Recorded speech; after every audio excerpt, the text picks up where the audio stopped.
rovno sveta vyle. Na druhú stranu našej zemekoule. Obliekla by som si jej plášť zázračný, život v škole by bol stále senzačný. Arabela, Arabela, príď.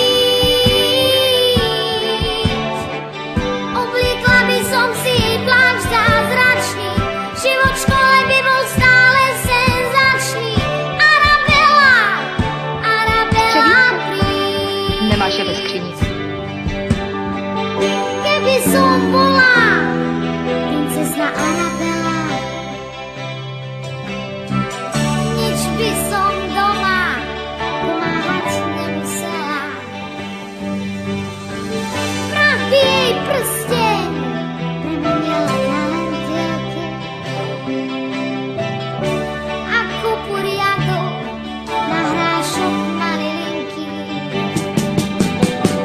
Na všetko by stačil prsteň zázračný, celý život by bol viac než senzačný.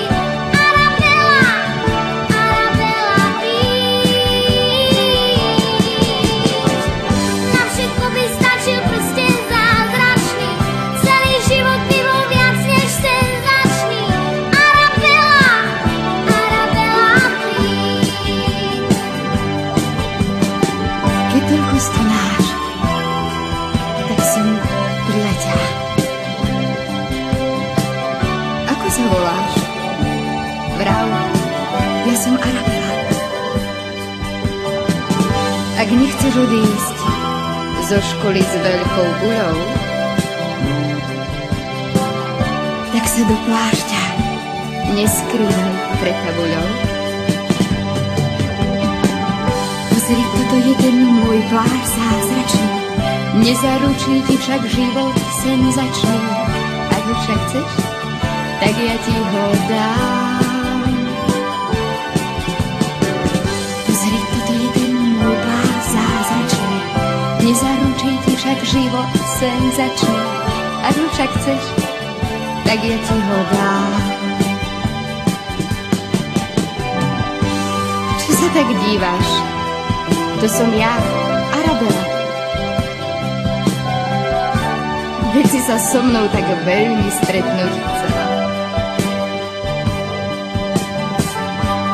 Prsteň ti však prach nezmení na lentilky.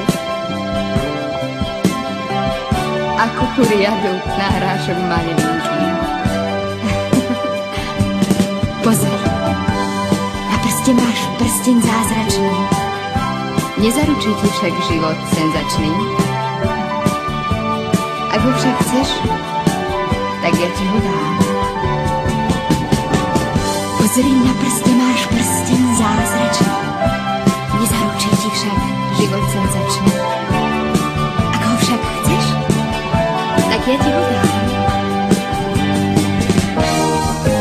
V rozprávkach to obyčajne trochu inak býva. V rozprávkach sa už nejeden prazázračný zázrak stal. Ver mi, nič nepadá z neba. Spoľahnaj sa len na seba. Buď rada, že život nie je televízny seriál.